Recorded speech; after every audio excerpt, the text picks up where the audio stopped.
Então, o que a gente viu até aqui? Que o mapa não é o território. Eu tenho um mapa, mas ele não é o território. O território é muito mais amplo do que o mapa que eu construí. Como é que a gente constrói o nosso mapa? Primeiro, com as nossas experiências. Quando a gente era pequeno, lá quando a gente era criança, aprendendo a andar. Muitos de vocês trabalham com crianças pequenas. Essas crianças, elas não têm muitas crenças sobre a vida, elas estão construindo o mapa delas. Por elas não terem um mapa, elas não têm um direcionamento, elas vão experimentando. Então, nós lá, quando estamos aprendendo a andar, a gente levantou a primeira vez e saiu andando? Não, nós fomos tentando. Até que nós conseguimos aprender a andar. Nós não entendíamos assim, andar é perigoso, andar é difícil, se eu andar eu vou cair. Eu não tinha este mapa. Eu só tinha vontade de levantar e andar. Ou eu tinha vontade de ir em busca de algo que eu queria. Nós não tínhamos o mapa do que era andar. Levanta, põe um pé na frente, outro atrás, toma cuidado, vai devagar, segura para se equilibrar. Não. Nós fomos experimentando. O que pode acontecer é uma mãe muito cuidadosa, um pai muito preocupado, a criança vai levantar. Cuidado, cuidado, cuidado. Perigo, perigo, perigo. Não, aí não pode, não pode, não pode. Nós vamos passando o mapa para outras pessoas. Nós vamos recebendo o mapa das outras pessoas que têm mais vivência e mais experiência. Ou seja, o nosso mapa ele vai sendo criado e moldado com as nossas vivências, com aquilo que nós vamos vivendo ao longo da vida. Mas ele também vai sendo criado, também vai sendo moldado com as experiências das pessoas que vão passando para a gente. Qual é o grande ponto? Nem sempre o mapa das outras pessoas é o mapa mais apropriado para nós. E nós vamos compreender como é que isso funciona. Vamos pensar um pouco mais adiante. Essa criança cresceu, foi andando, é natural, ela é pequena, o ambiente ainda é controlável. Essa criança vai começar a andar de bicicleta. E quando ela começa a andar de bicicleta, o que vai acontecer? Ela vai cair. Primeiro ela vai subir na bicicleta, a bicicleta é um pouquinho alta, aí ela cai. Ah, não, não dá. Se a mãe, o pai ou quem cuidar dessa criança falar, ah, não, é muito perigoso, vai tirar a bicicleta e falar, não, você não pode andar ainda porque você é muito pequeno. O que aquela criança vai entender? Muitas coisas. Ela vai construir. Qual será o mapa que essa criança vai começar a construir da vida? Primeiro, eu não posso ter o que eu quero.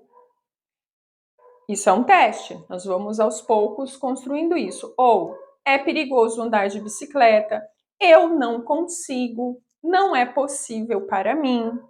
Se cada vez que essa criança tentar andar de bicicleta, ela for poupada, ou ela tentar e não conseguir e a experiência parar por ali, ela vai ficar neste lugar. E ela vai construir um mapa de que eu não sou capaz, eu não consigo, é difícil para mim e eu não posso superar aquilo que é difícil. Claro que nós vamos ter coisas difíceis ao longo da nossa vida, tudo vai ser difícil a primeira vez que a gente fizer, ou que for muito além daquilo que você já fez, que nós fizemos. Só que o mapa que começa a ser construído não necessariamente é o território. Será que de fato essa criança não é capaz de andar de bicicleta? Será que de fato não é possível para ela andar de bicicleta? Talvez se ela tiver alguma dificuldade física, motora, cognitiva, pode ser que para aquela criança não seja possível. Então, o mapa pode ser o território. Mas se for uma criança que tem todas as capacidades íntegras, físicas e neurológicas, é possível.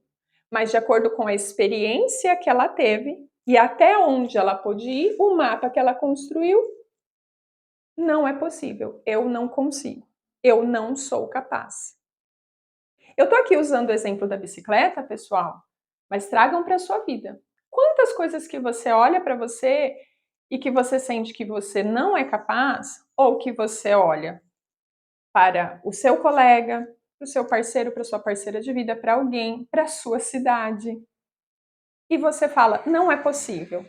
Nós não somos capazes de fazer isso. O meu aluno não é capaz de fazer isso. Será que de fato ele não é capaz?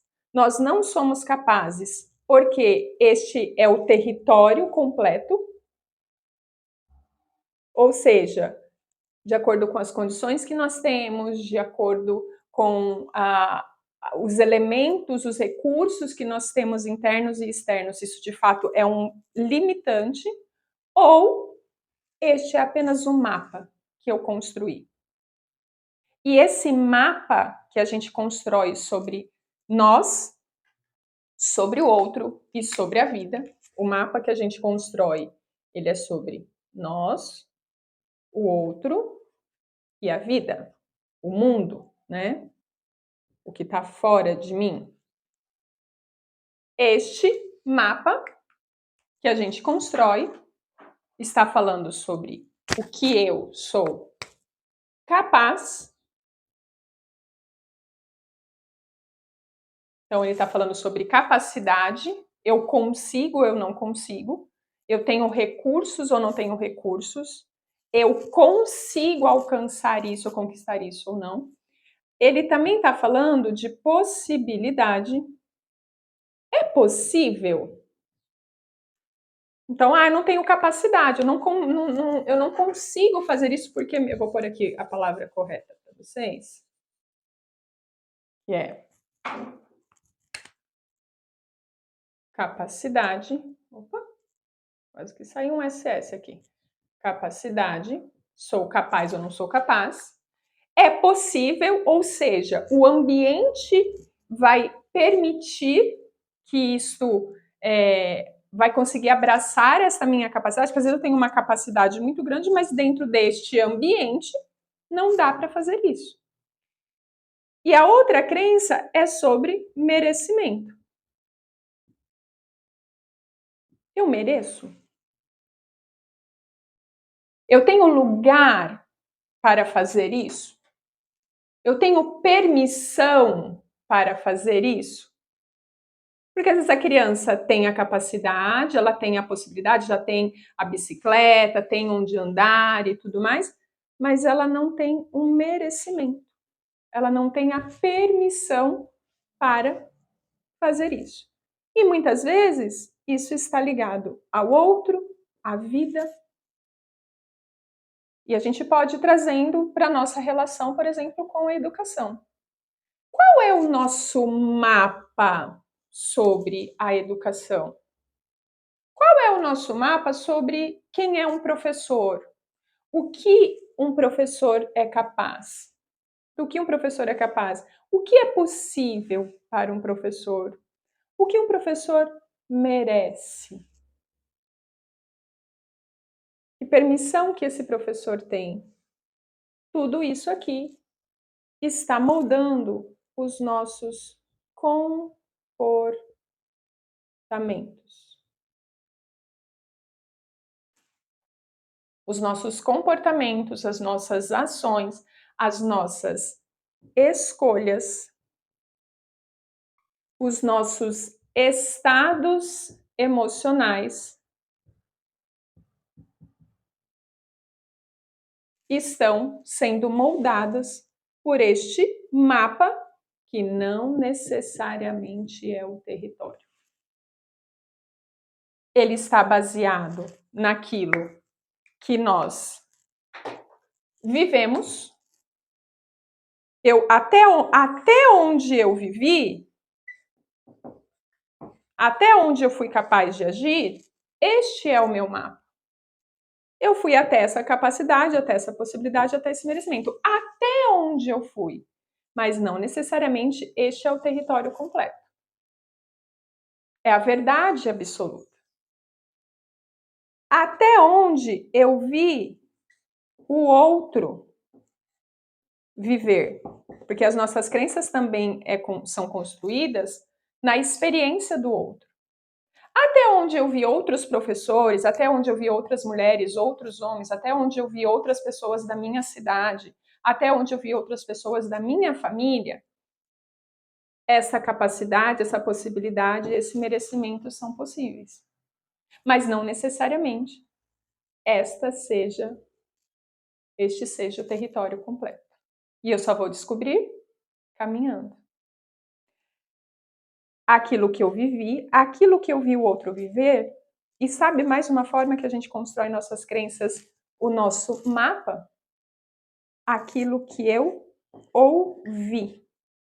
Muitas vezes eu nem vivi e nem vi, mas eu ouvi alguém falar. Quem de vocês alguma vez chegou numa escola e alguém falou: olha, aqui as coisas funcionam desse jeito. Nem se preocupa, nem esquenta a sua cabeça, nem gasta a sua energia, porque aqui o que nós podemos é até esse ponto. Não necessariamente isto corresponde, este mapa que me deram, porque a gente compra um mapa, recebe um mapa de presente, representa o território. Ou é um mapa limitado, porque tem coisas que ainda podem viver e que podem expandir este mapa. Vou usar um exemplo. Dando treinamentos por muitos anos, o que acontece? Eu chego no lugar e geralmente quem me contratou, às vezes o RH, quem contrata chega e fala: Marcele, tem fulano, fulano, fulano? Tem situações, pessoas assim, que olha, você nem gasta a sua energia. Ó, você já vai preparada, porque essas pessoas vão te dar trabalho. Eu escuto. Por quê? Porque esse é o mapa dessa pessoa. E se ela tem esse mapa, é porque ela viveu algo, porque ela viu alguém vivendo, ou porque ela também ouviu. Então, este é o mapa dela e eu considero este mapa. Mas eu sempre me dou a oportunidade de construir o meu próprio mapa. Então, eu pego esse mapa dessa pessoa e venho com a minha vontade. Ok, mas eu estou vindo aqui para explorar quais territórios? O que eu quero descobrir aqui? Eu vim para desenvolver, eu vim para descobrir talentos, eu vim para encontrar novas possibilidades de pensar. Então eu pego este mapa, eu não desconsidero, mas eu não caminho pelos caminhos que já me deram. Porque muitas vezes pode ser que esta seja a experiência desta pessoa com aquelas pessoas e não necessariamente seja minha. Ou, se eu vier com este mapa pronto, pensando, nossa, aquela pessoa é um problema, então eu já venho com esse pensamento. Ah, essa pessoa não tem capacidade de parar para me ouvir. Ou para ela não é possível, ou ela não merece. Ela está em outra situação, ela nem deveria estar aqui. Se eu vou desta forma para este encontro, quais vão ser os meus comportamentos? Eu vou evitar essas pessoas, eu vou ficar tensa, vou ficar preocupada. Qualquer coisa que a pessoa falar, eu posso reagir para me defender. E muitas vezes a experiência desta pessoa é com o outro, não é comigo. E aí vem coisas importantes que a gente vai chegar lá na frente, que são os nossos valores, a nossa identidade, o nosso propósito. Esse é um próximo passo. Mas o primeiro ponto que a gente precisa começar a considerar é: será que o mapa que eu tenho da minha vida é o mapa completo? Será que as coisas que eu acredito sobre mim, eu não consigo, Marcele, não consigo aprender uma coisa nova, eu não consigo me comunicar com os outros, eu não consigo viver aquilo que eu realmente acho que é uma verdade para mim, me posicionar com as pessoas, eu não consigo ser segura, eu não sou capaz de cuidar dessas crianças e ensinar essas crianças. Levando para fora, eu não sou capaz. Eu não sou capaz de conquistar coisas que são importantes para mim. Será que este é o território completo ou é um mapa de até onde você foi e você construiu essa crença, essa verdade? Ou é um mapa de até onde você viu os outros? A minha mãe foi até aqui, o meu pai foi até aqui, meu vizinho foi até aqui. Mas esse é o mapa dele. Não é nem o mapa, é a jornada dele, é o caminho do outro. E aí eu paro e venho para a realidade. E olho no meu entorno. Peraí, será que eu estou andando pelo mapa do outro? E aí, qual que é o grande recurso que nós temos? Quando a gente começa a questionar as nossas crenças, as nossas verdades, será que eu realmente tenho a realidade? O que eu vou fazer? Eu vou olhar para este mapa que eu tenho, que tem alguns caminhos, e eu posso aprender com o mapa do outro, vendo, eu não consigo, mas e se fulana conseguiu? A gente usa muito isso. Outra pessoa conseguiu. Eu não consigo dirigir. Já tirei carta, Marcele, mas eu não consigo dirigir. Não me sinto capaz, não é possível para mim, eu não mereço, ninguém mais na minha família mulher dirige, por que, que eu vou dirigir? Não mereço. Mas aí eu olho para o lado e vejo a minha amiga, a minha vizinha, que tem uma situação parecida com a minha, ou que eu me identifico de alguma forma com ela, e falo, nossa, fulana conseguiu, por que, que eu não posso conseguir? Ou eu olho para mim mesma e faço um comparativo comigo. Peraí, mas eu já passei por tantas coisas. A minha vida é diferente da minha mãe, é diferente do meu pai, é diferente do meu irmão, é diferente de qualquer outra pessoa. Eu começo a questionar este mapa e perceber se eu estou subutilizando ele ou limitando ele. Eu mesmo vou apagando alguns caminhos ali, algumas possibilidades. Eu estou me limitando. Então aqui a gente começa a olhar para os nossos modelos mentais que representam o nosso mapa e não necessariamente são o nosso território, são o mapa, que é construído através daquilo que nós vivemos no passado, aquilo que eu vi o outro viver no passado e o que eu ouvi dizer. Eu começo a olhar e falar: peraí, será que isso aqui realmente é a realidade? Ou talvez este mapa represente uma realidade do passado, que agora já não é mais? Ou este mapa represente a realidade ou os caminhos que outra pessoa escolheu e trilhou? Eu começo a fazer perguntas. E com essas perguntas eu começo a perceber que nós temos modelos mentais limitantes que travam o nosso caminho ou apagam alguns caminhos, e modelos mentais potencializadores, como o Waze, que vai mostrando novos caminhos possíveis, novas jornadas possíveis. Então a gente começa a separar. Espera aí, o meu modelo de mundo, as minhas crenças, as minhas verdades assumidas, elas me bloqueiam, me limitam ou elas me potencializam, me dão outras possibilidades de caminhar, de avançar, de evoluir, de descobrir coisas sobre mim, sobre o outro e sobre a vida e o mundo. E é por isso que eu quis trazer esse tema para vocês. Nossas crenças moldam nossas percepções, a maneira como eu vejo o mundo, o outro e a mim. E a maneira como eu vejo molda as minhas emoções e, consequentemente, as minhas ações. Se as minhas ações e as minhas emoções estão de acordo com um modelo limitado, os meus resultados, a minha vida também pode estar sendo limitada por aquilo que eu vivi no passado, por aquilo que eu vi o outro viver ou pelas histórias que me contaram. Faz uma reflexão aí. Até que ponto você está com um mapa limitado, irreal, desatualizado?